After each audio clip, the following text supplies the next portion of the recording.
Okay, so welcome everyone to our Links to Learning webinar today. We have a webinar on feasibility study, housing development within regions.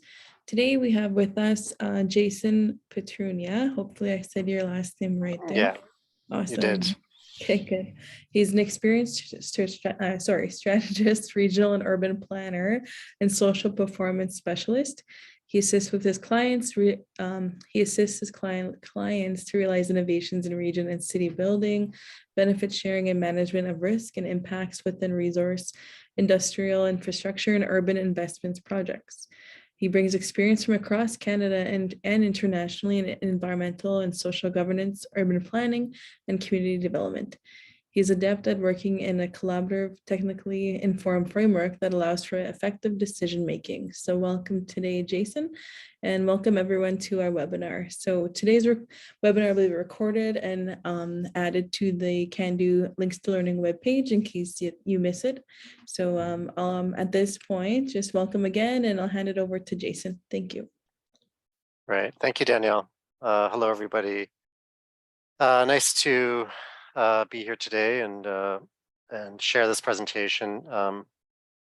Again, as Danielle mentioned, today we kind of want to look at a bit of the feasibility components around different housing initiatives. So I know many of you, depending on where you are, face all sorts of decisions around housing and or housing related development, either within your immediate community or potentially through other economic opportunities within your surrounding region. So the purpose of today is to really look at some of the fundamentals, look at the kind of key demand and supply components within your region, and to look at a little bit at assessments and partnership creation around different housing initiatives. So, we're really have a broad definition of housing for today's presentation, and the idea here is that we're really dealing with any initiative that your organization or one of your active organizations would support that may result in the construction or operation of housing units. So there could be ancillary uses like commercial as part of that. The focus would be on the residential aspects of those kinds of developments. And we know that you're often facing many candidates for different housing projects, and we know that those decisions are complex and challenging. So there's a lot at stake, and it's not necessarily an easy path to go down. In any kind of housing initiative, you may find a lot of different technical experience, from planning to architecture to engineering to finance to legal. And these are all key elements, but as the economic development officer, often you're the one who is left kind of as the glue in the process, right? Trying to bring different parties together, and that's a really instrumental role in that process. And often you're faced with, I imagine, a lot of solutions that are looking for a problem, right? And you see that a lot on the housing front. And today we just want to get a better sense of, where your needs are and how those needs can best be addressed. We know through experience that housing projects can go sideways very quickly. Cost increases are one of the most immediate ones in the market today. Obviously, there's a lot of inflation that's occurring. That has a direct impact on projects. Partners might be facing financial difficulties. There's a whole host of risk involved in different housing initiatives. So, we always like to step back and get a better understanding of the fundamentals in terms of what's in your region and what different initiatives may be best positioned within your region. And typically we'd look at communities and population. We look at the economic drivers. We look at some of those demographic drivers. We look at some of the market research from the region, including construction costs or revenue potential that may be available depending on where you are. And we understand that in this situation, it might be a rural environment, it might be near urban, it might be urban. So there's a whole range of different conditions that you'd be finding yourself assessing different initiatives within. So just looking at an example of how we might break that down, looking at a community in the Boreal region in Northern Ontario. We typically look at the First Nation community that would be residing there, or maybe there's several First Nation communities, and also the neighboring towns or municipalities that would also be located within that region. And this really establishes the baseline that you're kind of locating your development within. And the numbers are often essential to understanding how the dynamics are changing within the community. And often, depending on what community you're looking at, those numbers may tell different stories. All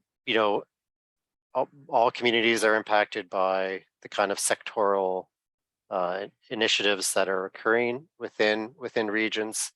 Typical in the sort of mid-Canada would be energy, forestry, wood products, industry, agriculture, different services, the construction industry.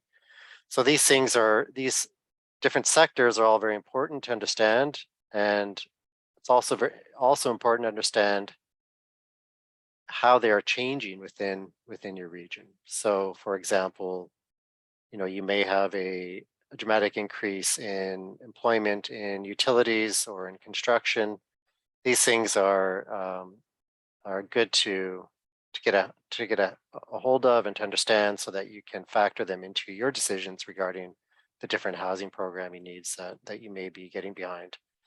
And also, aside from the growth end of things, or maybe there's not growth, but understanding the vacancy picture. So where are the demands currently within the job market, and how are those demands being met?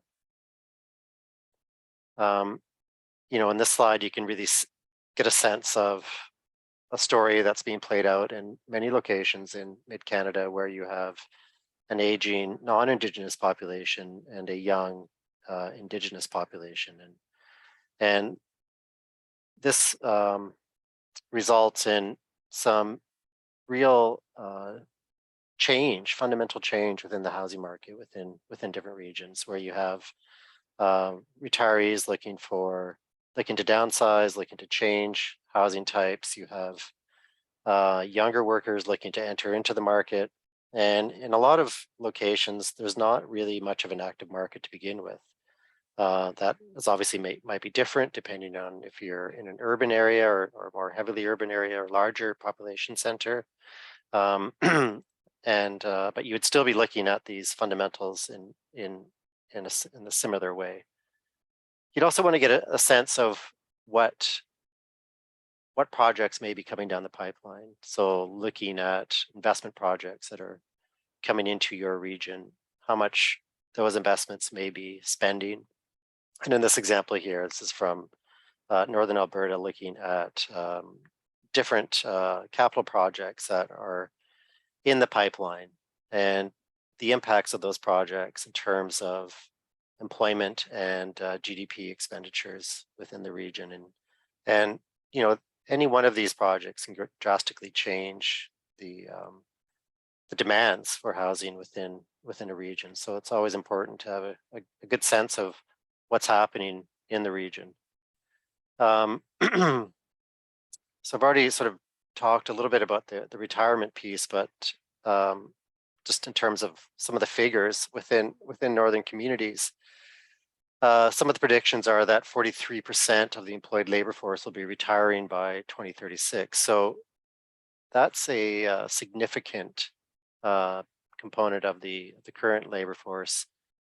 And based on some of the analysis we've done for different communities along the Boreal, younger cohorts may be only able to fill 73% of those vacancies. So you're really looking at another factor, which is immigration and in-migration into certain communities to fill some of those vacancies.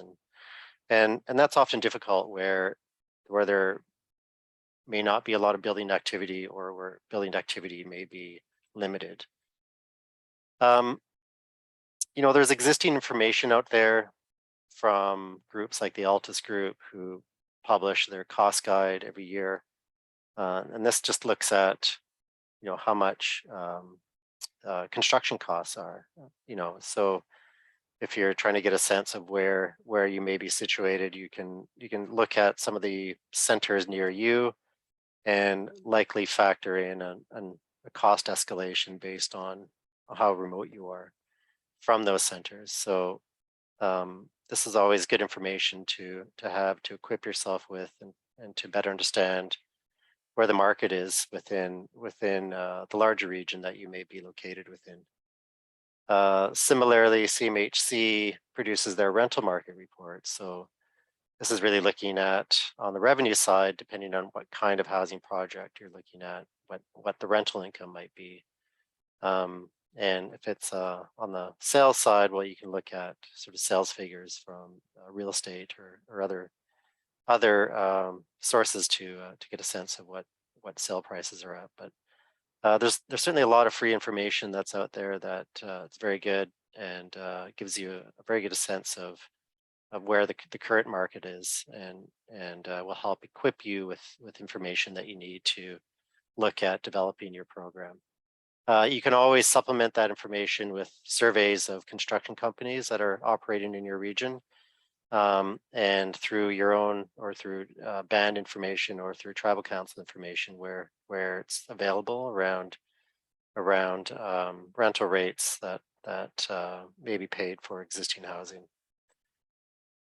So at the end of the day, within your region, you really want to get a sense of what the communities in the region are doing, where those real fundamental changes are happening, whether it's through retirement, or whether it's through new migrants coming in, or whether it's through more escalating or accelerating growth driven by investment, where there's in-migration that may be coming into the communities. On the flip side, maybe it's fairly stable. There's not a lot of change, but then that retirement factor does play in, depending on where you're located. And certainly within that, you want to get a sense of how the housing needs within that changing demographic are changing, and then what housing solution may be available to you to meet the different needs that are in the region. And then if you're able to do that, then you're able to really get a better handle on the kind of housing solution that would potentially work best for you. So looking at some of the demand and supply components, when we look at some of the modeling that we might do, just to get a sense of where the housing demand might come from, it doesn't need to be overly sophisticated. It just needs to give you a sense of where the change is happening and where the unmet need is. And it might be very obvious in some locations, and it might be less obvious in others. Key components to that are getting a better understanding of affordability. So in this case, looking at income ranges within communities, getting a sense of, based on guidelines around ability to pay, what kind of mortgage or what kind of rental allowance these households would be able to carry on a month-to-month basis. So really sort of targeting housing to the community members or to the population that may be looking to use the units or purchase the units, depending on what aspect you're looking at. You may also have your own internal information or band information that will tell you the housing needs within your community based on wait lists. So, family focused housing or seniors housing, transitional housing, for example, or people with special needs that may also need housing. So these also factor into those decisions. And if you're armed with all the kind of demands that you have within your community, again, you're better able to look at housing proposals that may meet a number of those different demands, and not overly focus on one component to the detriment of others. Certainly, it's also good to do an assessment of current housing stock and the state of repair of that housing stock. And this will also inform your kind of projections in terms of number of units that you'd be looking to build or to develop over a certain period of time. So you really want to take this into account. Think about what your existing housing stock looks like. Look at your population growth, what might be necessary to meet future population demand, what is necessary to meet the latent or current waitlist demand. And that then gives you a really good sense within your community of how many new units may be required. And from there, you can always look at an average GFA per units to get a total sort of buildable area that you would need, or a total GFA. You can take this further and look at some of those average construction costs that I referred to earlier, and get a sense of what that overall construction cost would then be. And that just gives you a really back of the envelope kind of estimate for your kind of overall budget or construction budget around a housing program. Looking at some of the off reserve components, again, you're looking at some of the same factors, looking at ability to pay, and in this case, looking at seniors housing, but it could be for your average household within a community. New migrants or young workers might also factor into this. You'd also be looking at what's going on locally within the market, and if it's not a very active local market, then you can equip yourself with information based on talking to some of the housing providers or that may be located within neighboring communities. Those could be assisted living centers or seniors facilities or hospitals.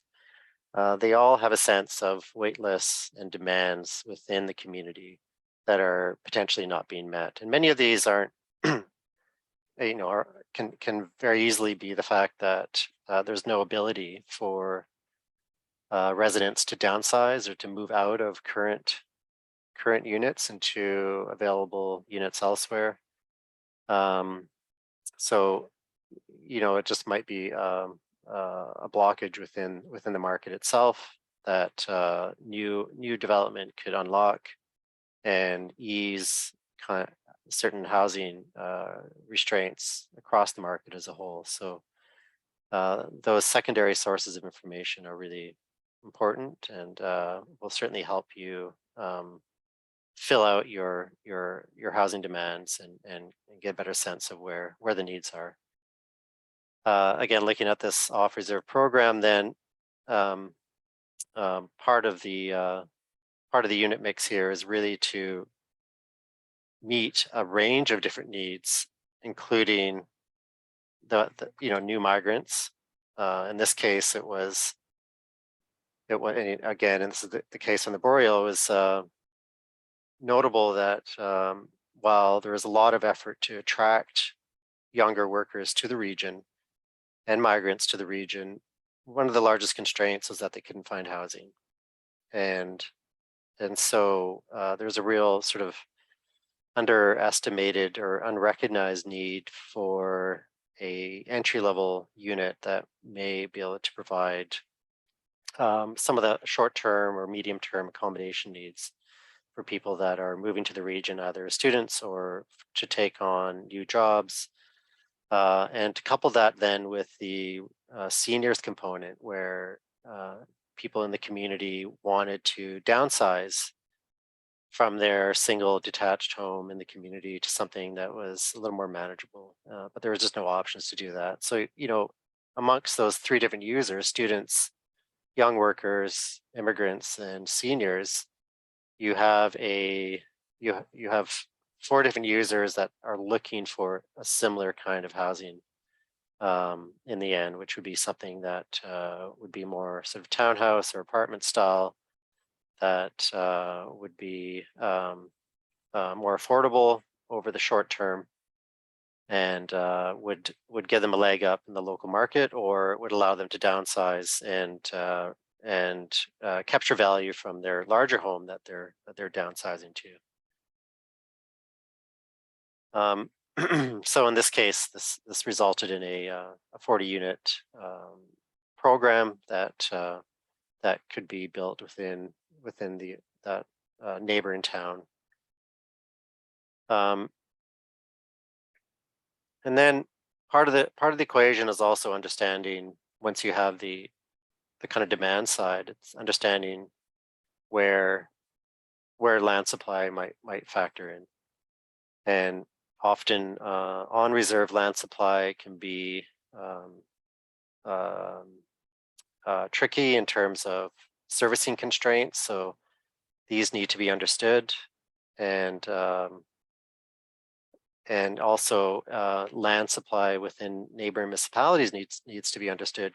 I mean, often you might have vacant lands that are serviced and municipally owned, and that combination, if set up in the right agreement, can result in additional grants and supports that could come to a project that focuses on housing within that municipality. So there's all sorts of reasons to get a better sense of where development may be able to occur based on the land equation within the communities that you interact with. So once you've kind of come up with a program, you have a good sense of where the demands are. You've looked at your supply.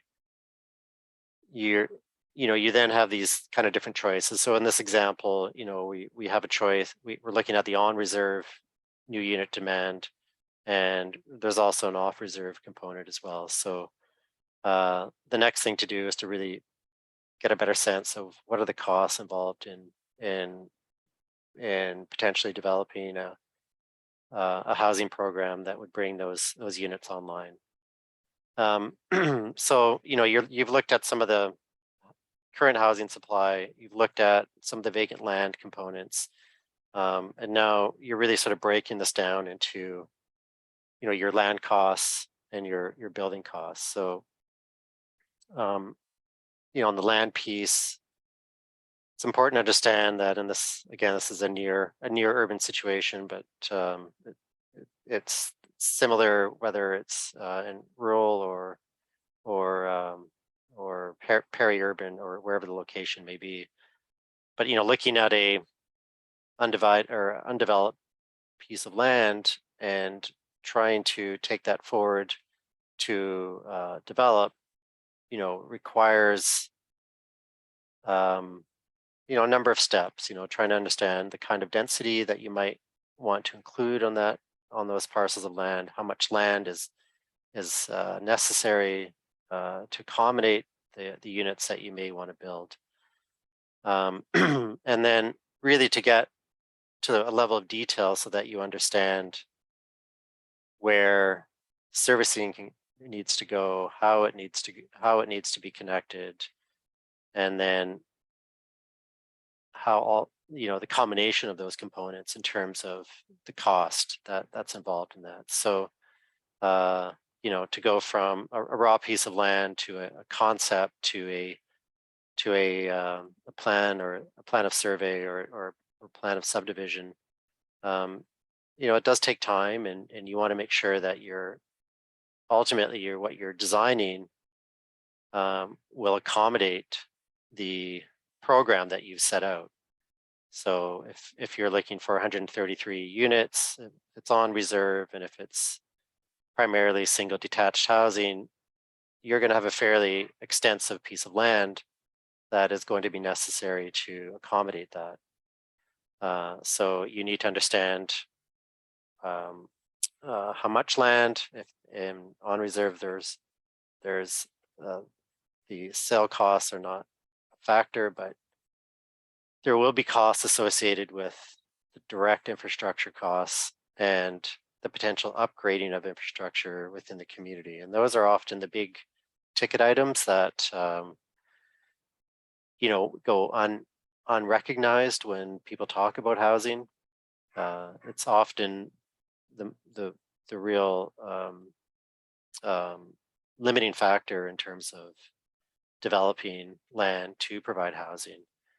And for those that have been involved with your water treatment upgrades or your lagoon upgrades or other larger pieces of infrastructure, you know that there's a lot of costs and time associated with bringing those things on stream. So it's good to get a sense of what those costs might look like, and on the sort of offsite component, so larger infrastructure costs that may need to be upgraded, and as well as getting your estimates for what those localized servicing costs might be.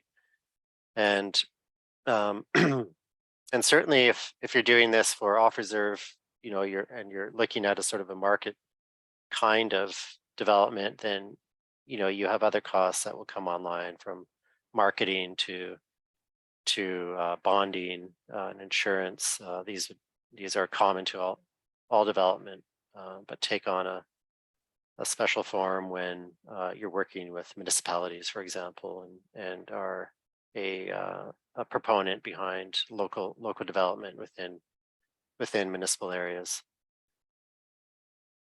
On the building side, getting a sense of, first of all, the land that's available to you, and we're going to look at a bit of a different example for a more of an urban condition. But here, where you have maybe land that you're interested in investing in within urban areas, and you have to get a sense of what can be accommodated on that land, and then really work through a conceptual design. This is a very conceptual design for a series of townhouses that you can see here, and a mid-rise building. So it's a program that involves both those, sort of apartment style development and townhouse style development.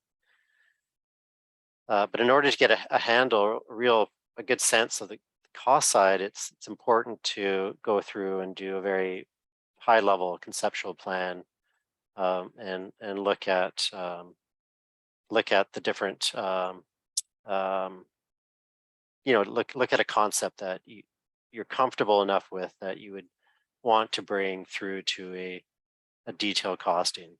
So in this case, looking at this mid-rise, getting a sense of the different units, and you can see all the different units that would be part of one of the floors on this project.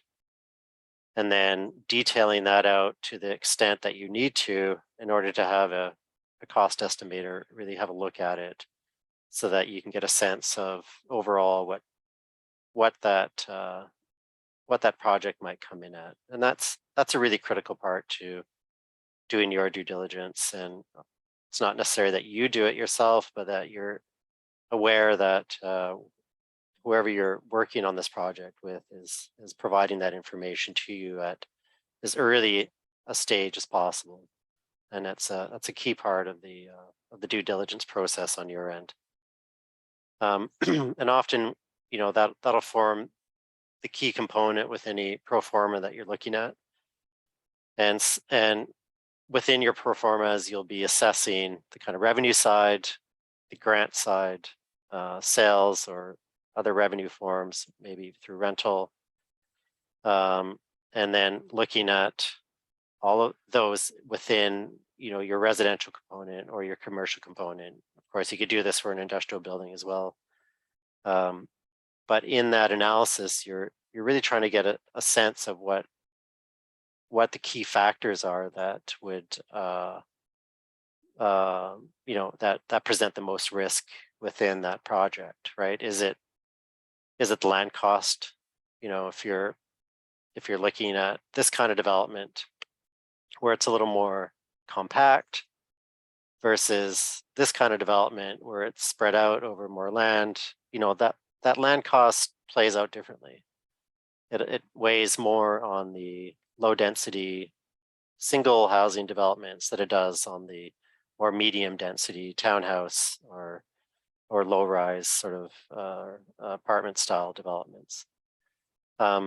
Similarly, on the servicing end, you're going to be looking at a project that's maybe potentially already connected to services, so the servicing costs are really very localized, versus new neighborhoods where your servicing costs will be a lot higher. And again, that's a key component in assessing the risk within your projects and understanding where the challenges may lie in terms of realizing these kinds of projects.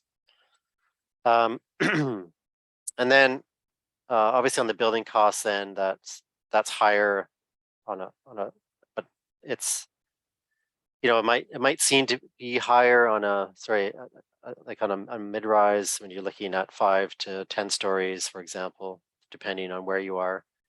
But often, once you factor that on a per unit basis, the costs really tend to come down on a per unit basis versus looking at a detached home or a townhouse style development. So those costs tend to go down per unit the more compact your development is.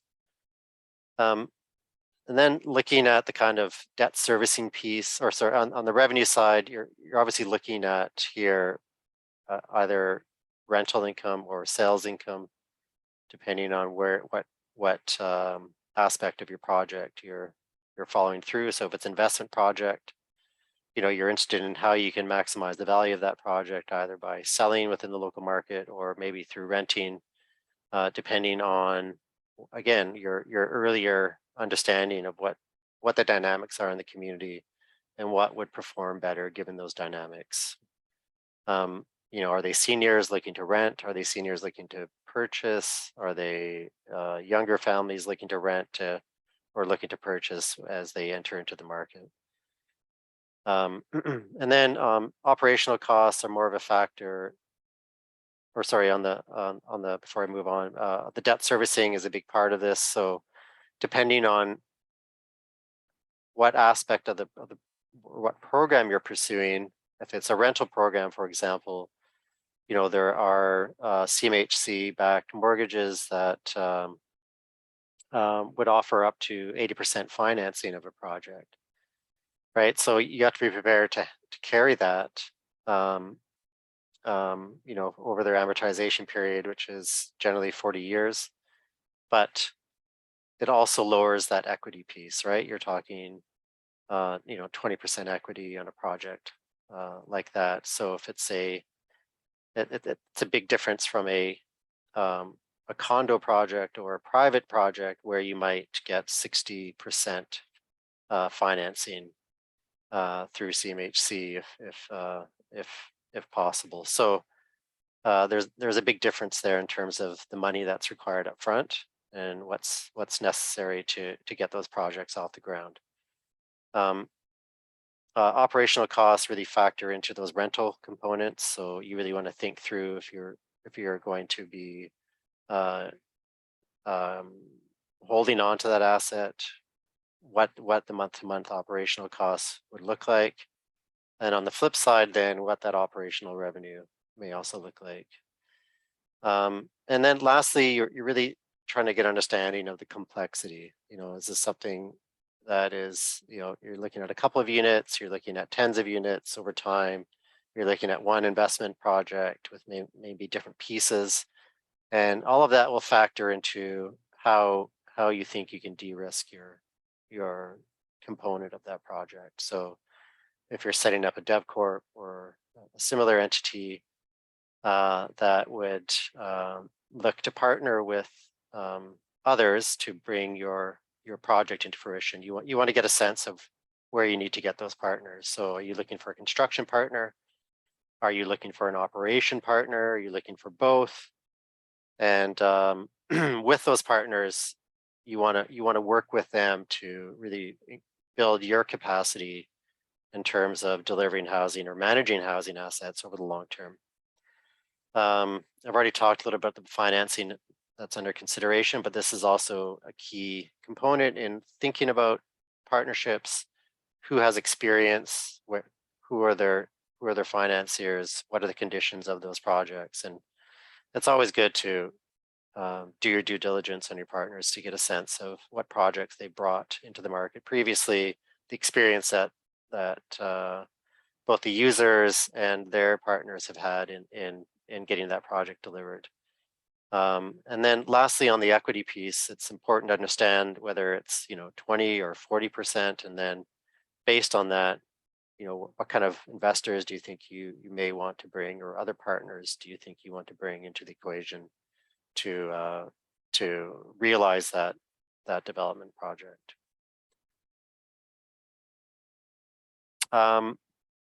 So I know there's a lot of boxes on this, but I really just wanted to focus on a couple pieces here, and that's really on that development strategy piece. So you're sort of at the you have a development concept, or there's a program that you want to bring forward.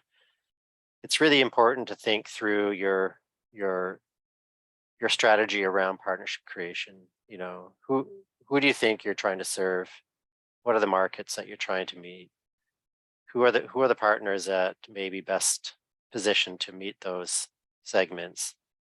And then really getting into an agreement that allows you to proceed and gives you the flexibility to adopt new agreements down the road that are more granular as your development becomes more clear and becomes more refined, and as you get closer to an actual go on a project. It's also important to note that there's quite a few steps along the way just for planning and approvals and getting your sort of concept up and running, and that allows for lots of interaction with chief and councils, with communities of your immediate community, to get and build buy-in along the road for different housing initiatives, and also to engage with external stakeholders. So it's always a good idea to have your external consultation as open and as fluid as possible, so that you're bringing people along through the course of refining a program and getting to a position where you're shovel ready on a project. So just to wrap up, it's important, to define the housing needs in your region and community. It's important to understand that, you might have multiple demands or multiple challenges, and that maybe there's a resolution within one program. To really plan your housing based on the unique housing needs of your community and of land that may be available to you. To find partners to shore up in experience in delivering housing. And most importantly, to do your due diligence, ensure you're getting your appraisals done, ensuring you're bringing in cost estimators, ensure that you have the right advice from accounting or legal, to ensure that there are professionals on the planning and architecture end, and that's really to ensure that you're bringing the best solution forward, lastly, to ensure that you're de-risking the process as much as you can. So that's really looking at how you can put the risk onto others rather than having the risk contained on yourself. So I'll leave it at that. That's my presentation for today. So happy to take any questions if there are any. Great, thanks, Jason, and thanks for the conclusion slide here. I think that kind of wraps up everything that you were mentioning today. So I'll open it up. If there's any questions from our audience that's on today, please feel free. You can unmute your mic, or you can also raise your hand, or also in the chat box, that's an option as well. And again, if you don't have questions at the moment and you want to kind of take the information in and ask questions later, he does have his details on the next slide, and we can go to that slide as well, and you can take that down. There we go. Perfect. And then if there's no questions, just want to say thank you so much, Jason, for sharing your knowledge with us today. And we'll send off an evaluation for our audience that's on with us, and I'll share any feedback afterwards. And again, the recording will be on the website in case anyone's missed this session and wants to hear more about it, and also the contact on there. Great. Okay. Yeah, Well, thanks a lot, Danielle. Well, yeah, I see there is a question in the chat. just a thank you. Oh yeah, okay. Yeah. Thanks, Georgia. Yeah, just feel free to reach out if you have any further questions. I'd be happy to talk about any aspect of this with you, or if you are looking at housing and you just want to talk about your projects, feel free to reach out. Great. Okay. Well, with that, great presentation again, and I'll send off an evaluation, and the recording will be on the website. So again, thank you so much. Have a good rest of your day, everyone. Thank you, everyone.